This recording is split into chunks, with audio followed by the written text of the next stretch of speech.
नमस्कार दोस्तों, trending star Khesari Lal Yadav की नए गाने के लेकर रिलीज डेट आप सभी को बता दिया जाएगा दोस्तों, और किस चैनल पर रिलीज किया जाएगा सब कुछ बता दिया जाएगा दोस्तों। आप लोग इस वीडियो को अंत तक देखिएगा दोस्तों। जो लोग मेरे चैनल को अभी तक सब्सक्राइब नहीं किए सब्सक्राइब कर लीजिए दोस्तों, क्योंकि हमारे चैनल पर भोजपुरी की खबर सबसे पहले आते हैं दोस्तों। तो दोस्तों बात कर लेते हैं जो कि इस गाने में आप लोग को नजर आने वाले हैं खेसारी लाल यादव और नीलम गिरोही अंदाज में दोस्तों, जो कि इस गाने को रिलीज किया जाएगा दोस्तों कल 6 सितंबर ही दोस्तों।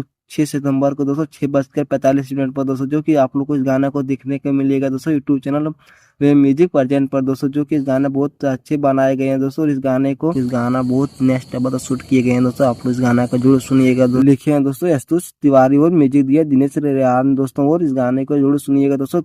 6 सितंबर को दोस्तों आने वाला है 6:45 में दोस्तों। तो दोस्तों ये खेसारी यादव का न्यू अपडेट दोस्तों, आप लोग कैसा लगा तो गाने को लेकर तो वीडियो को कमेंट में जरूर बताएं दोस्तों। आप लोग को अच्छा लगा लाइक करें, शेयर करें, सब्सक्राइब करें दोस्तों। मिलते हैं आपके लिए दोस्तों नेक्स्ट वीडियो दोस्तों। धन्यवाद।